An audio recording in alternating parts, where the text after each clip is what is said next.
Good afternoon, innocent friends. I'm Father Julian Borda, and today we wrap up our special series on biblical art and all of these different maestros who have shown to us different scenes from the Bible and have given us a new perspective on what exactly is going on. What is God up to in each of these scenes? And I thought it appropriate today that we end after seeing the creation of the world and Noah's, and several different episodes from the Old Testament and then Jesus, that we would wrap up after the crucifixion of Jesus Christ with a moment that comes with his resurrection, a truly pivotal moment. And this one is another painting that you may well recognize. It's called, the fancy word, the Incredulity of St. Thomas. And it's a depiction of the moment after Jesus is risen from the dead in the Gospel of John, when Thomas says, "Unless I put my hands in his side and feel the marks on his hands, I will not believe." He was the only one of the apostles who was not there when Jesus appeared to the apostles. And so now we see the moments in which he does get to see Jesus after all. And Jesus shows him something very, very important.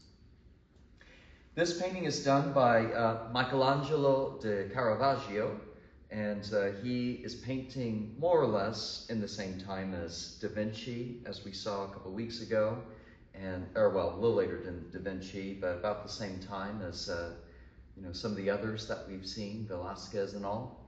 And so he's a Renaissance painter as well.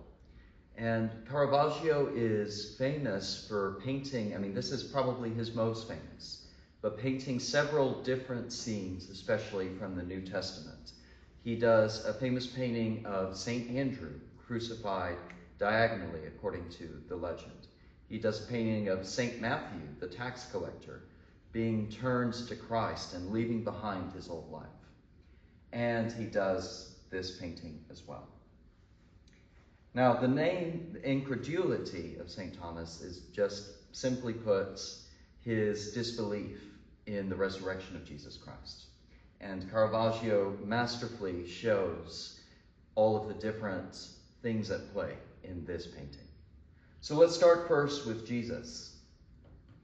So there have been several different depictions of Jesus that we've seen across the past several weeks. And most of them have focused on his divinity in one way or another. There have been a lot of simple depictions of Jesus as well. And this one is more on the simple side. As we saw earlier, there's no halo. There's no great standout sign of his divinity. It's just a man who has light shining on him in a rather dark picture, does have some light shining on him, who has a fairly typical male body, and who also has the mark in his side, where the centurion, to make sure that he was dead, would have poked him, would have pierced his side up on the cross, from which flew out blood and water. And so we see him here, and we see a Jesus who is quite open. He doesn't really hold much back. He's clothed, of course, more clothed than we saw in the painting last week, but he's still willing to bear himself physically and, more importantly, spiritually to his apostles, to show all of them, and especially Thomas, what has happened on that third day as he rose again. And we continue with Thomas as well. So we're going to see a bit of how Caravaggio depicts St. Thomas, our patron saint.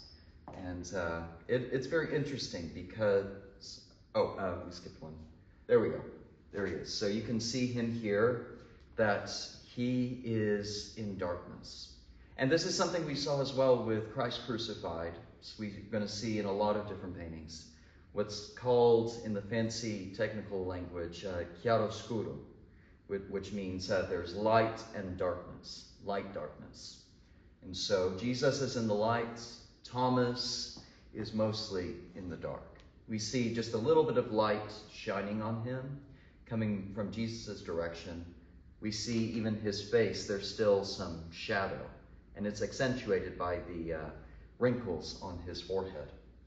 And so we're seeing that he, in his disbelief, still lives in a sort of spiritual darkness.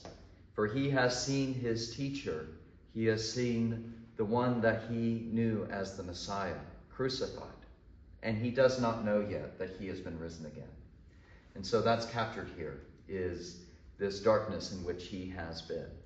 And we see just very gradually, just the beginning, just the inkling, the light that is Jesus Christ coming into his world. Caravaggio also shows a couple of other details, which is, you might have noticed he's got a little tear on his clothes. He's dressed in pretty ragged dress. He is, you can see, pretty, worn down. He is tired. He is poor. He's depicted as being quite impoverished, in contrast to Jesus, who, is dressed very plainly, but is still youthful and very lively in his depiction. So now we're going to focus in on the key moment here. You see, this is something that different painters show different perspectives on this. Some show Thomas just pointing or looking at Jesus, and some show Thomas actually putting his finger in Jesus' side. And the point has been made by others that it's not just a little red line, not just a little mark that you might see in other pictures where it's just, nothing inside, no deep wounds that is shown. Here, Caravaggio is showing a hole. He's showing that actually Thomas is putting his finger into Jesus. He is really making sure that this is someone who has suffered a real wound, not just a superficial cut. This is something where Thomas feels all around this different thing, this moment, and this person who has been wounded and yet is actually risen, has the real body, the very same body, which has risen from the dead. And you see also this other hand upon Thomas's hand. And again, someone very insightful has pointed out that it isn't Thomas who is just putting his finger in. It isn't Thomas who's just being inquisitive and figuring it out for himself.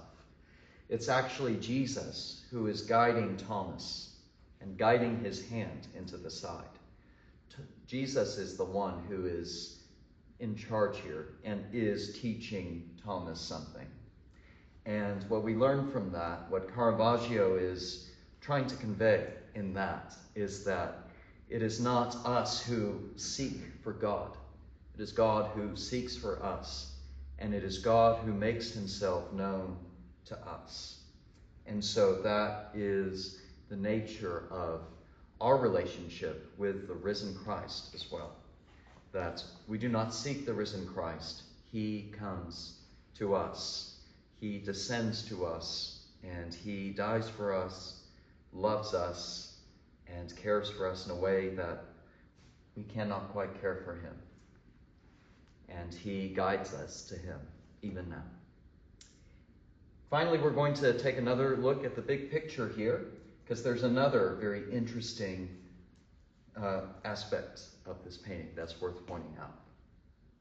You may notice that Caravaggio has included two other of the disciples in this painting.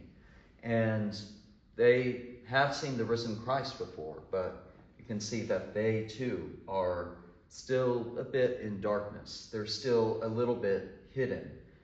And yet they're also being drawn to the light. They're being pulled into the light in this moment of irrefutable proof.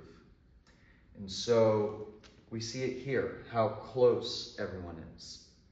And people have pointed out a bit of a diamond shape of the four heads.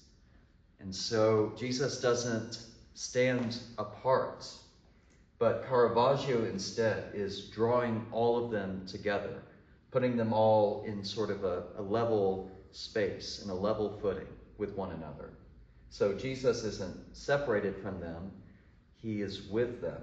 Jesus is participating in this moment. Jesus too is bringing in light, and he is a brother of theirs.